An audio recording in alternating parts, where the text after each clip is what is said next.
पता है क्या कहा था उसने? मुझे जो पसंद है उन सबको मार डालेगा।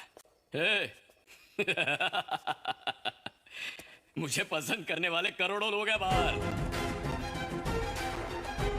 उसे बोल हिम्मत है तो हाथ लगाए। एक ऐसा एक्टर जो आज हर किसी की जुबान पर चढ़ा हुआ है, एक ऐसा तमिल सुपरस्टार जो अपने फर्स्ट पॉलिटिकल डेब्यू में ही सीधे सीएम बन जाता है, जिसकी फैन फॉलोइंग इतनी कि जितनी रजनीकांत और कमल हसन सर की भी ना हो। जी हाँ, मैं बात कर रहा हूँ थलापति विजय की। एक ऐसा इंसान जिसके पीछे केवल भीड़ नहीं चलती बल्कि उसके पीछे पूरा का पूरा समंदर दौड़ता है।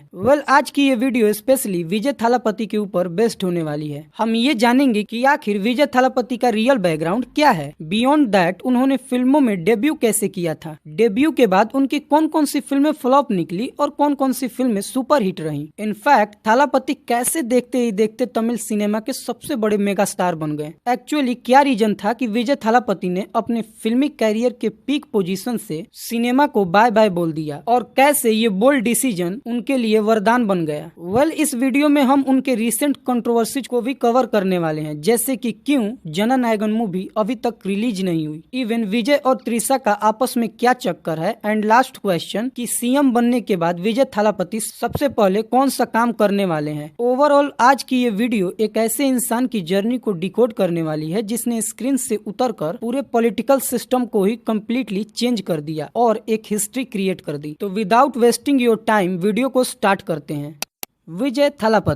विजय थालापति का जन्म 22 जून 1974 को चेन्नई में हुआ। उनकी फैमिली स्टार्टिंग से ही सिनेमा इंडस्ट्री से कनेक्टेड थी। इवन विजय के फादर S.A. चंद्रशेखर खुद एक डायरेक्टर थे और उनकी मदर शोभा चंद्रशेखर एक प्लेबैक सिंगर थी। ओवरऑल विजय का फैमिली बैकग्राउंड बिगनिंग से ही फिल्मी रहा है। लेकिन रुको, यहाँ एक चीज समझना बहुत जरूरी है कि फिल्मी बैकग्राउंड होने के बाद भी विजय ने फिल्म इंडस्ट्री में काफी स्ट्रगल किया था। विजय का चाइल्डहुड एक नॉर्मल स्टार किड जैसा नहीं था, इसलिए उन्होंने अपनी स्कूलिंग चेन्नई में ही कंप्लीट की। वैसे विजय बचपन से ही पढ़ाई में ज्यादा इंटरेस्टेड नहीं थे। इनफैक्ट उनका फोकस धीरे धीरे एक्टिंग की तरफ शिफ्ट होने लगा और यही रीजन था कि उन्होंने बहुत छोटी सी एज में ही कैमरा फेस करना स्टार्ट कर दिया। जब उनका मन एक्टिंग की तरफ जा रहा था तब उनके खुद के फादर S.A. चंद्रशेखर ने उन्हें एक्टिंग करने से सीधा मना कर दिया। उन्होंने क्लियरली बोल दिया कि ये लाइन तुम्हारे लिए नहीं है, एक्टिंग मत करो। बट विजय का गोल एक्टिंग के लिए क्लियर था, जिसके लिए उन्होंने एक दिन सुपरस्टार रजनीकांत का स्टाइल कॉपी करके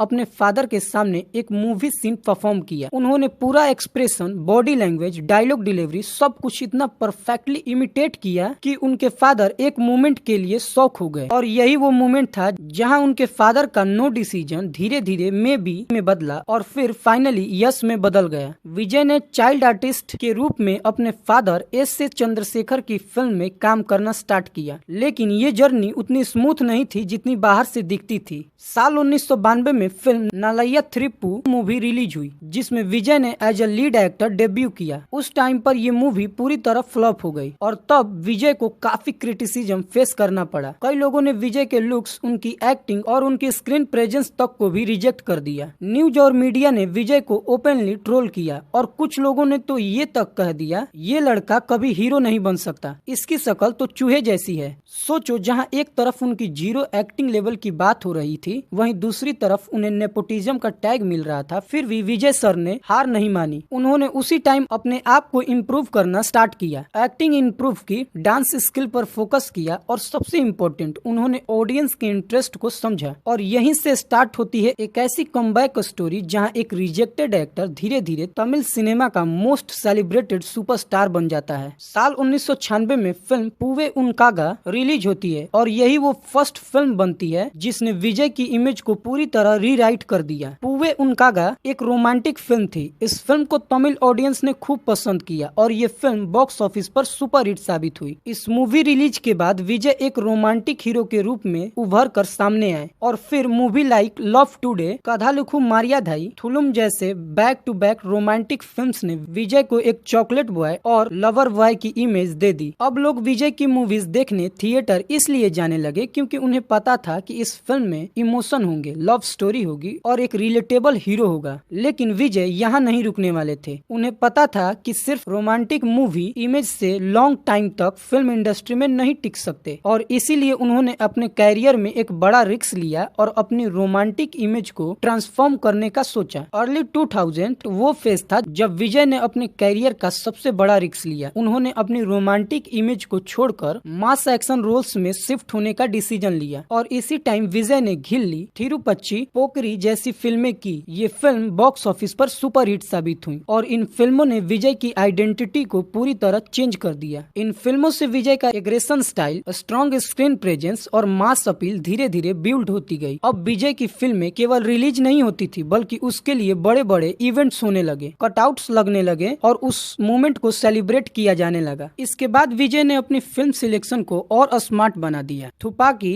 कैथेथी, मार्शल, सरकार, मास्टर, बीस्ट और लियो जैसी फिल्म्स के जरिए अपने कैरियर को लगातार नेक्स्ट लेवल पर ले गए। इन सभी मूवीज में स्ट्रॉन्ग एक्शन, मास अपील और कहीं न कहीं सोशल मैसेज देखने को मिला और इसी कॉम्बिनेशन ने विजय को सिर्फ तमिल सिनेमा तक लिमिटेड नहीं रखा बल्कि धीरे धीरे वो पैन इंडिया और ग्लोबल लेवल पर भी एस्टेब्लिश्ड हो गए। उनका फैन बेस धीरे धीरे ग्रो होते होते एक ऑर्गेनाइज सिस्टम में बदल गया। उनके फैन क्लब्स ग्राउंड लेवल पर एक्टिव हुए जिन्होंने इवेंट्स, सोशल वर्क और लोकल एंगेजमेंट के जरिए लोगों से कनेक्शन बनाया और इसी कनेक्शन ने विजय को एक एक्टर से एक लीडर बना दिया। इसी स्ट्रॉन्ग कनेक्शन की वजह से फैंस उनसे डीपली कनेक्टेड हो गए। इसी स्ट्रॉन्ग बेस के साथ जब विजय अपने कैरियर के पीक पर थे तब उन्होंने सिनेमा को छोड़कर पॉलिटिक्स की तरफ मूव कर लिया। ये डिसीजन उस टाइम पर रिस्की लग रहा था लेकिन एक्चुअली ये एक प्लान डिसीजन था क्योंकि उनका फैन बेस पहले से ही ऑर्गेनाइज्ड था जिन्होंने विजय को सपोर्ट दिया और उनका ट्रांजिशन स्मूथ बनाया। अब बात करते हैं विजय की रिसेंट कंट्रोवर्सीज की। सबसे बड़ा सवाल है कि जननायकन मूवी अभी तक रिलीज क्यों नहीं हुई।